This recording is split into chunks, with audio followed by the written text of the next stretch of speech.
नमस्कार दोस्तों, हमारे YouTube चैनल की एक और नई वीडियो में आपका स्वागत है। दोस्तों, इस वीडियो में हम आपको बताएंगे कि रावण की मृत्यु के बाद उसकी पत्नी मंदोदरी और उसकी बहन शूर्पणखा के साथ क्या हुआ। तो इस वीडियो को अंत तक जरूर देखना और चैनल पर पहली बार आए हो तो कृपया सब्सक्राइब जरूर करना, ऐसी ही ज्ञान से भरपूर वीडियोस को देखने के लिए। तो चलिए वीडियो शुरू करते हैं। रामायण केवल श्री राम और रावण के युद्ध की कथा नहीं है, बल्कि इसमें जुड़े प्रत्येक पात्र का जीवन गहरी शिक्षाओं से भरा हुआ है। रावण की मृत्यु के बाद लंका का दृश्य बिल्कुल बदल गया। स्वर्ण नगरी पर जो आतंक, भय और अहंकार का अंधेरा छाया हुआ था, वह मिट गया और उसकी जगह धर्म, नीति और मर्यादा का प्रकाश फैलने लगा।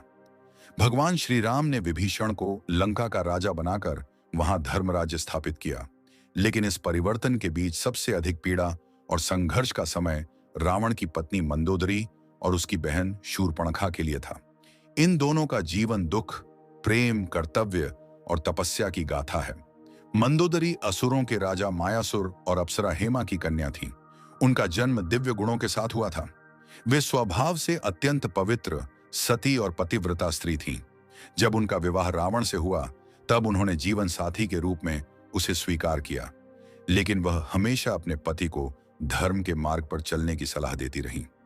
रावण अहंकारी था, उसे अपने सामर्थ्य पर घमंड था। वह वेद शास्त्रों का ज्ञाता और शिव भक्त था, लेकिन अपनी काम वासना और अभिमान में अंधा होकर वह अक्सर धर्म के विरुद्ध कार्य करता था।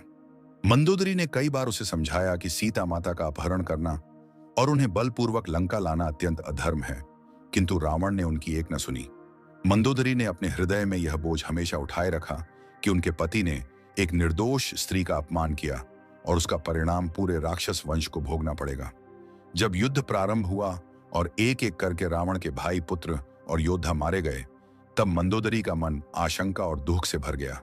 उन्होंने रावण को अंतिम बार समझाने का प्रयास किया कि वह सीता माता को श्री राम को लौटा दे और इस अनर्थ से बचे, परंतु रावण ने उनकी बात को दुर्बलता मानकर ठुकरा दिया। अंततः वही हुआ जिसकी मंदोदरी को आशंका थी। रावण युद्ध भूमि में श्री राम के बाण से मारा गया। जब मंदोदरी ने यह दृश्य देखा तो उनके आंसू रुकने का नाम नहीं लेते थे। उनके लिए यह केवल पति की मृत्यु नहीं थी, बल्कि उनके पूरे परिवार, उनके वैभव और उनके जीवन का आधार छिन जाना था। फिर भी उन्होंने अपना धैर्य नहीं खोया। भगवान श्री राम ने विभीषण को लंका का राजा घोषित किया। उन्होंने मंदोदरी का अत्यधिक सम्मान किया। कुछ कथाओं के अनुसार श्री राम ने स्वयं विभीषण से विवाह करने का आदेश दिया ताकि मंदोदरी का भविष्य सुरक्षित हो सके और लंका का राजघराना मर्यादा में बना रहे। इस प्रकार मंदोदरी विभीषण की पत्नी बनी और लंका की महारानी के रूप में धर्म और नीति का साथ निभाने लगी। उन्होंने लंका में अपने पतिव्रत धर्म का आदर्श प्रस्तुत किया और यद्यपि उनका मन रावण की स्मृतियों से कभी मुक्त नहीं हुआ, उन्होंने शेष जीवन शांति और धर्म के साथ व्यतीत किया। दूसरी ओर शूर्पणखा की कथा और भी दुखद है। वह रावण की बहन थी और उसका स्वभाव उससे भिन्न नहीं था। वह क्रोधी, जिद्दी और अपने मन की करने वाली स्त्री थी। लेकिन उसके जीवन में जो सबसे बड़ा मोड़ आया, वह था जब वह पंचवटी में श्री राम और लक्ष्मण से मिली। शूर्पणखा का मन श्री राम पर मोहित हो गया। जब श्री राम ने उसे अस्वीकार किया तो उसने लक्ष्मण के सामने अपने मन की बात कही, लेकिन लक्ष्मण ने भी उसकी उपेक्षा की। अपमानित और क्रोधित शूर्पणखा ने सीता माता को मारने की ठानी। तभी लक्ष्मण ने उसका नाक और कान काटकर दंड दिया।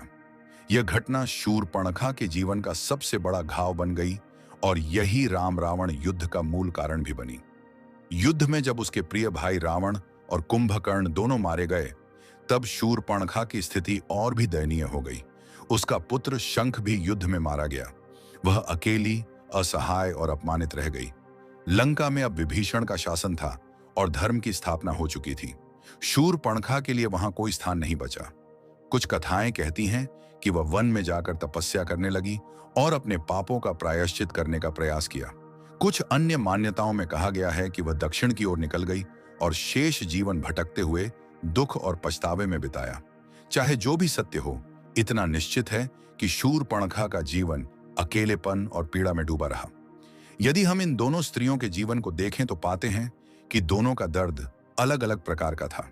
मंदोदरी धर्मपरायण थीं। उन्होंने अपने पति को हमेशा सही मार्ग दिखाने की कोशिश की, लेकिन असफल रहीं।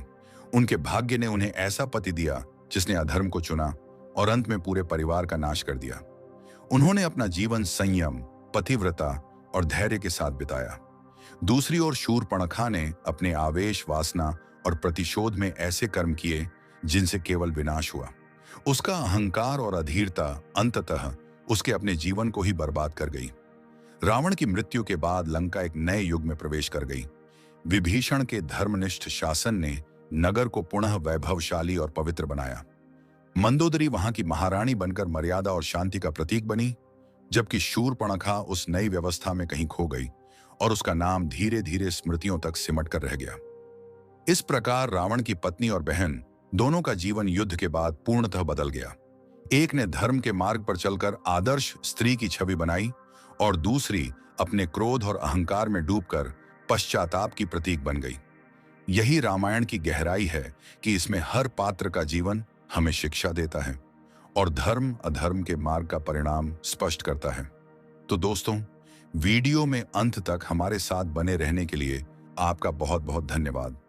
अगर आपको रामायण की यह जानकारी अच्छी लगी हो तो इस वीडियो को लाइक और शेयर करें, चैनल को सब्सक्राइब करें और कमेंट में जय श्री राम लिखना ना भूलें। धन्यवाद।